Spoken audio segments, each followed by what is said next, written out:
नमस्कार दोस्तों, आज की इस वीडियो में बात करेंगे। काफ़ी मेरे ऐसे व्यूअर्स होते हैं और कैसे ऐसे जिनका अलग अलग से कमेंट आता है। कुछ लोग तो व्हाट्सअप भी कर डालते हैं, मेल भी करते हैं अपना नोटिस और कहते हैं और जानना चाहते हैं कि अगर हमारा ईएमआई बाउंस होने के बाद में अगर हमें नोटिस मिलता है, नोटिस प्राप्त होता है, अगर ईएमआई बाउंस हो गया या चेक बाउंस हो गया। खासतौर पर ईएमआई वाले जो व्यूअर्स होते हैं उनके ज़्यादा सवाल होते हैं, जो लोन ले रखते हैं या कोई चीज़ फाइनेंस करवा के रखते हैं और कहते हैं कि हमारा ईएमआई बाउंस हो गया है।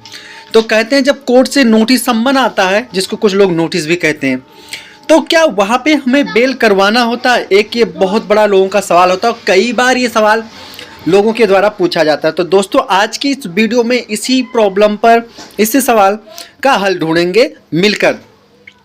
देखिए, अगर नोटिस आता है तो नोटिस अलग चीज़ होता है, ठीक है, जिसमें आपको इन्फॉर्म किया जाता है, जो लीगल नोटिस होता है कि आपके अगेंस्ट लीगल कार्रवाई की जाएगी। अगर आपको पहले सूचित किया जाता है, जब आप उसका रिस्पॉन्स नहीं करते हैं, तब फिर उसके बाद जब केस फाइल होता है आपके चेक बाउंस केस का, तो जब केस फाइल होता है तो कोर्ट की तरफ से आपको सम्मन आता है।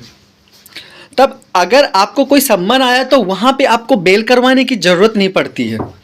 लेकिन अगर आपको वारंट इशू हुआ है, आपके नाम से वारंट इशू हुआ है, चाहे वो बेलेबल हो या नॉन अवेलेबल हो। नॉन अवेलेबल है तो वहाँ पे ज़्यादा ध्यान देने वाली बात होती है, तो वहाँ पे आपको बेल करवाना पड़ेगा। या फिर अगर अवेलेबल है तो वहाँ पे भी कोर्ट बोल सकती है कि हाँ, आप सिक्योरिटी मतलब प्रोवाइड करवाइए, तो वहाँ पे भी करवाना पड़ सकता है। लेकिन नॉन अवेलेबल वारंट है तो वहाँ पे अगर आप अपना बेल नहीं करवाते हैं तो आपको अंदर जाना पड़ेगा, जेल के अंदर। तो ध्यान रहे, वहाँ पे आपको बेल करवाना पड़ता है, वकील हायर करना पड़ेगा बेल करवाने के लिए।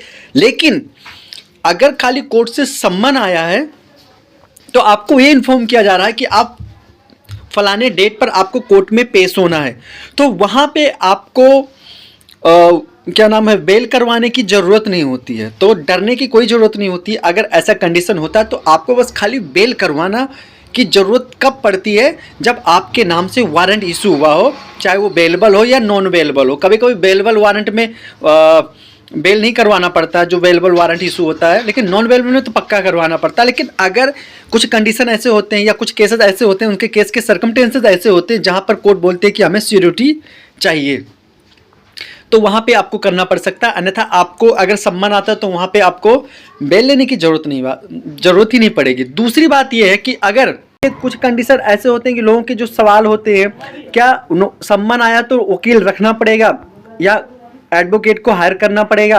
अगर आपके नाम से सम्मन आता है, आपका ईएमआई बाउंस हो गया, तो वहां पे अगर आपको लॉ के बारे में पता है, आप अपना केस खुद लड़ सकते हैं, तो आपको वकील रखने की जरूरत नहीं। लेकिन अगर आपको नहीं पता तो आपको वकील बिल्कुल रखना पड़ेगा।